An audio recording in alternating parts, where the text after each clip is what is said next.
The classified ad offered more money than I'd ever made in my life. The position was simple. Major Domo for a private estate in rural Wyoming. Live on site, full benefits, absolute discretion required. I expected wealthy owners, impossible standards, and long hours. What I didn't expect was a mansion so large 4 people could barely maintain it. Or an employer no one had actually seen in 42 years. Yet every morning, fresh instructions appeared on my desk in flawless handwriting. And every night, someone behind the locked study door ate the dinner I served. I found the ad just after 2 in the morning. I'd been unemployed for 6 weeks, applying for anything that paid enough to cover rent. The listing was almost laughably short.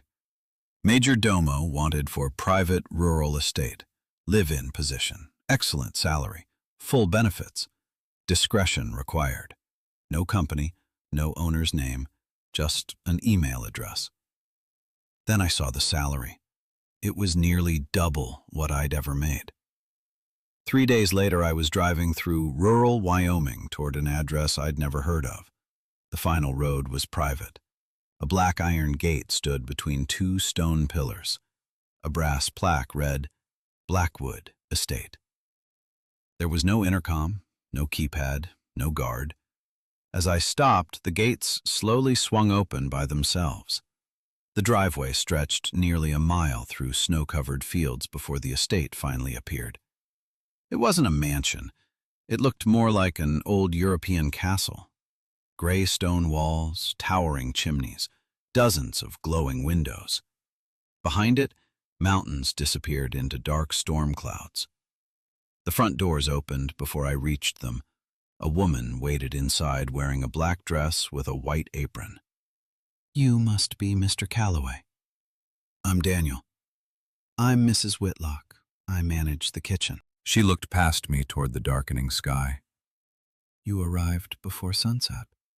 Something about the way she said it made me uneasy. Inside, the house was enormous. The entrance hall rose 3 stories. Portraits covered every wall. Grand staircases split in opposite directions. Mrs. Whitlock led me through room after room, a formal dining room, a library, a music room, ballrooms, guest suites, endless hallways.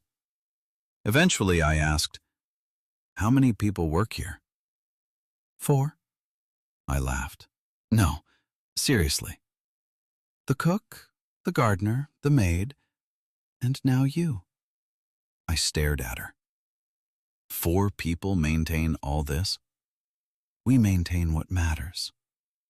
She stopped outside a small office. A heavy oak desk sat beneath a window overlooking the grounds.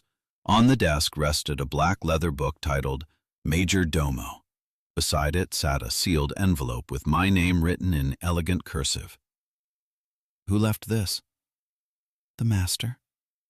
"I'd like to meet him." "You won't." "Tomorrow?" "No." She answered so matter-of-factly that I wasn't sure whether she was joking. "Then, how do I receive instructions?" "Every morning you'll find them on your desk." Before I could ask another question, an elderly man entered carrying a ring of brass keys. "This is Mr. Vale," Mrs. Whitlock said.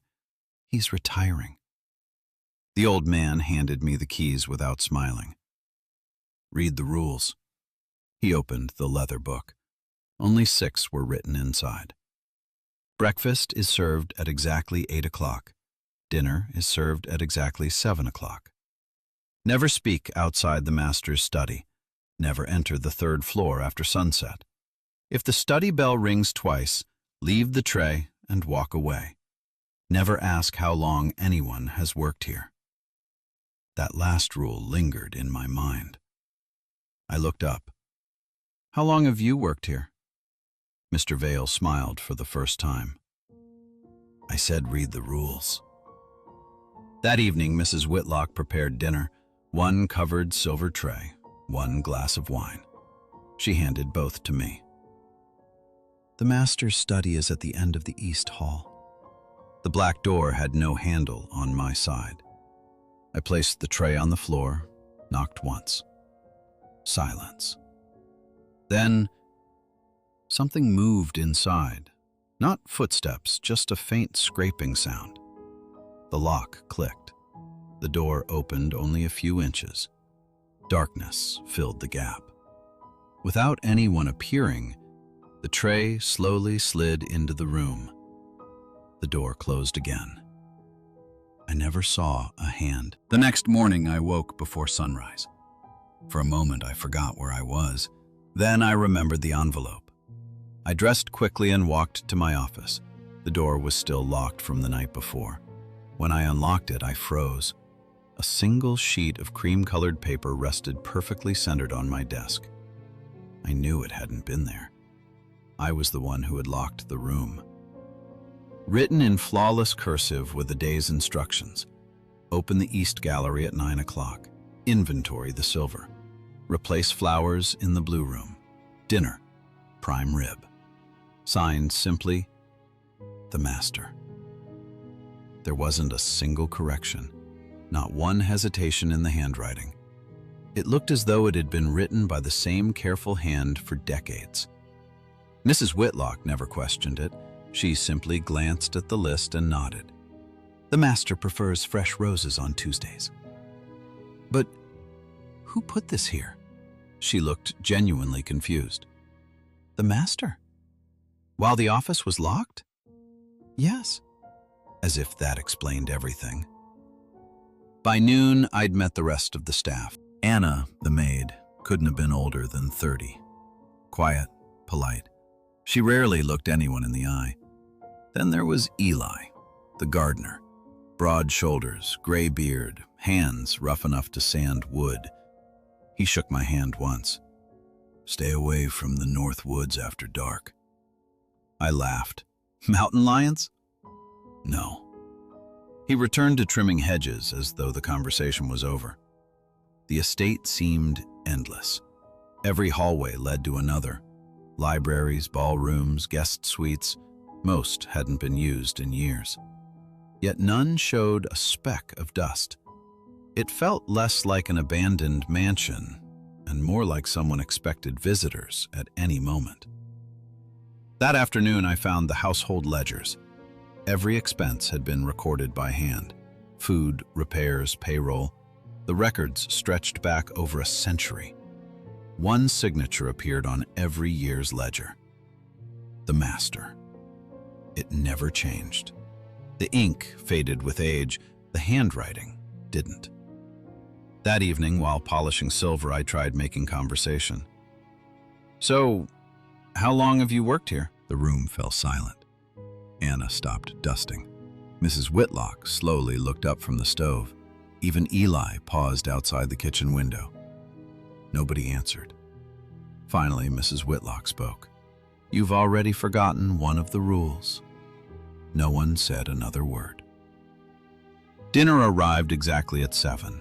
Prime rib, roasted vegetables, a glass of red wine. I carried the tray toward the study. This time, before I knocked, I noticed something. The carpet outside the door had no footprints. Not mine, not anyone else's. Yet every evening, the meal disappeared. I knocked once. Silence. Then, the scrape. The lock clicked. The door opened only a few inches. Again, darkness. Again, no hand. The tray slid slowly into the room. Just before the door closed, I heard a man's voice, soft, calm, no older than 50. Excellent work, Mr. Calloway. My blood ran cold. No one had ever told the Master my name. By the third morning, the routine had become almost normal. Wake before sunrise, unlock my office, find a fresh page of instructions waiting on my desk. Always the same flawless handwriting. Always signed, the Master. It didn't matter that I'd locked the office myself. The note was always there. I finally decided to test it. That afternoon, I placed a thin strip of wax across the office door before locking it. If anyone entered overnight, the seal would break. The next morning, the wax was untouched. The door was still locked. Yet another letter sat perfectly centered on my desk. I searched the office for hidden passages, tapped on every wall, measured the bookshelves, checked beneath the rug. Nothing. It was just a room. Later that afternoon, I found myself wandering the second floor.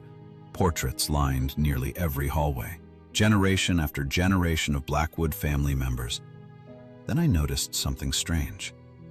The faces began repeating. Not exactly, but close. The same sharp jaw, the same gray eyes, the same expression, as if every generation looked almost identical to the one before it. At the end of the corridor hung the largest portrait in the estate. A distinguished man stood beside the fireplace in a dark suit. No date, no artist's signature, only a brass plaque. The Master.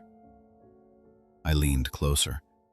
His eyes seemed strangely familiar, not because I'd met him, but because I'd seen them somewhere else. Then I realized where. Every portrait in the hallway had those same eyes. Behind me, a floorboard creaked. I turned. Anna stood in the hallway holding clean linens.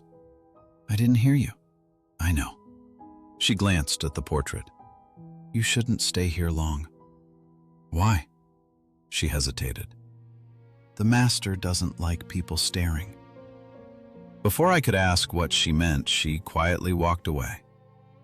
That evening, I finally spoke with Eli alone. He was repairing one of the stone walls near the gardens. "How long has the Master owned this place?" He kept stacking stones. "Longer than anyone remembers." "So, he's old?" "I didn't say that." "Have you ever seen him?" Eli stopped working. For several seconds, he simply looked toward the house. "I've heard him." "That's different." "No." He picked up another stone. "It isn't." Dinner came as usual. 7 o'clock, one tray, one bottle of wine, one silent walk down the east hallway. I set the tray outside the study, knocked once. The familiar scraping sound came from inside. Then, the bell rang. Once, twice. I remembered the rule. Leave the tray, walk away. I took one step, then stopped. Curiosity got the better of me. I slowly turned back toward the door. The gap had opened slightly wider than before. For the first time, I could see into the study. Not much. A fireplace, bookshelves, an enormous desk, and behind the chair, a figure standing perfectly still in the darkness, watching me. The study door slammed shut so hard the walls shook. The entire hallway fell silent. A second later, the house lights flickered. Somewhere above me, on the third floor, footsteps began moving across the ceiling. I didn't sleep that night. The footsteps above my room continued until nearly dawn. Slow, measured, back and forth across the third floor. The floor no one was allowed to enter after sunset. When morning came, I hurried to my office. Another page waited on the desk. The wax seal I'd placed on the door the night before remained unbroken. The instructions were shorter than usual. The third floor remains closed. Do not concern yourself with unusual sounds. Dinner, lamb. The Master. I hadn't told anyone I'd heard the footsteps. My stomach tightened. Someone, or something, already knew. I found Mrs. Whitlock in the kitchen. "Has the third floor always been off limits?" She continued kneading bread. "Yes." "Why?" "It belongs to the Master." "But he lives in the study." She stopped just long enough to look at me. "I never said that." That answer stayed with me all day. Late that afternoon, I discovered a narrow staircase hidden behind a servant's corridor. Unlike the grand staircase, this one climbed directly to the third floor. A heavy iron gate blocked the top. The padlock hanging from it looked ancient. Through the bars, I could only make out a long hallway disappearing into darkness. Yet every light fixture up there was glowing. Someone was maintaining that floor. Someone had to be. As I turned to leave, I noticed fresh footprints in the dust. Only one set, leading away from the gate. None coming back. That evening, Eli caught me staring at the staircase. "You should leave it alone. I just want answers," he sighed. "So did Mr. Vale." "My predecessor?" Eli nodded. "He stopped asking questions." "What happened to him?" "He retired." The word sounded rehearsed, like he'd been told to say it. That night, I served dinner again. The familiar scrape came from inside the study. The tray disappeared, but this time, the door didn't fully close. It remained open just enough for warm firelight to spill into the hallway. Against the far wall, I could see hundreds of leather-bound journals. Every spine carried a year: 1901, 1902, 1903, 1904, 1905, 1906. One for nearly every year. Then I saw someone moving. An elderly man stepped into the light. For one impossible second, I thought it was the master. Then I recognized him. Mr. Vale. The man who had supposedly retired. He looked exactly as he had 3 days earlier, calm, expressionless. He carried another dinner tray, not away from the study, toward the back of it, toward a doorway I hadn't been able to see before. Before I could understand what I was looking at, the study door slammed shut. The firelight vanished. I backed away, my pulse racing. Mr. Vale hadn't retired. He'd never left the estate. The next morning, I searched his office. His room was spotless. Closet empty, drawers empty, as though no one had ever lived there.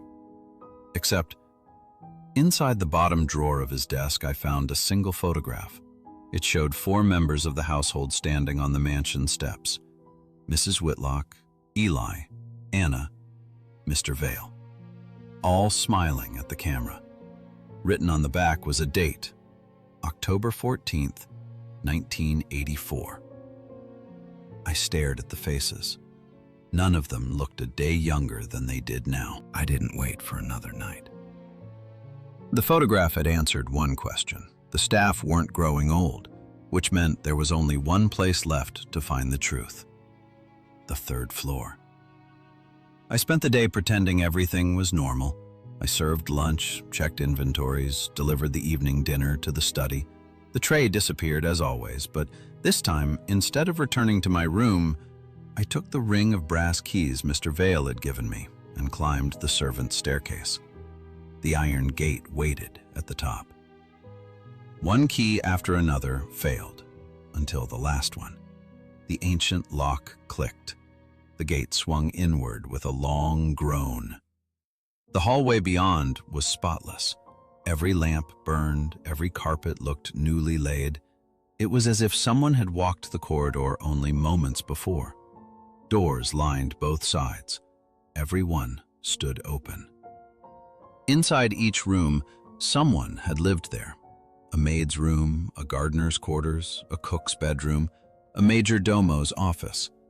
Everything perfectly preserved, as though their occupants had simply stepped out for a moment. At the very end of the hall stood a single oak door. It wasn't locked. Inside was a gallery. Portraits covered every wall from floor to ceiling. Not of the Blackwood family, of the staff. Every cook, every gardener, every maid, every major domo. Hundreds of them. Each portrait carried 2 dates: the day they arrived, the day they stopped aging. I felt my stomach knot. Near the center of the room hung Mr. Vale's portrait, 1984 to present Mrs. Whitlock, 1971 to present Eli, 1958 to present Anna, 1996 to present. Then I found an empty frame. A fresh brass plaque had already been engraved. Daniel Calloway, 2026, to present. Behind me, someone cleared his throat. I turned slowly. Mr. Vale stood in the doorway. He wasn't surprised to see me. "You weren't supposed to come up here," he said calmly. "I quit." He smiled. "So did I." Mrs. Whitlock appeared behind him, then Eli, then Anna. None of them looked angry, only disappointed. "The master keeps this house," Mrs. Whitlock said quietly. "In return, he keeps us." "What does that mean?" No one answered. From somewhere below us, the study bell rang. Once, then again. Every member of the staff turned toward the sound. Without another word, they walked past me and left the gallery, as if they had no choice. I stood there, alone. Then I noticed one final door, hidden behind the portraits. It stood slightly open. Warm firelight spilled across the floor. For the first time, I looked directly into the master's study. It wasn't a study at all. It was a mirror, floor to ceiling. The room on the other side was identical to the one I stood in, except someone was sitting behind the desk. His back was turned. He wore the same dark suit as the portrait. Slowly, the chair rotated. I expected an old man. Instead, I saw myself. Not as I was now, older, calm, perfectly composed, dressed as the master. He smiled, then picked up a fountain pen. Without looking away from me, he began writing tomorrow's instructions. The last thing I remember hearing was my own voice, soft, almost welcoming. "Breakfast is served at exactly 8. The following morning, Mrs. Whitlock found a fresh sheet of paper waiting on the Major Domo's desk. It was written in flawless cursive, signed exactly as it always had been. The Master.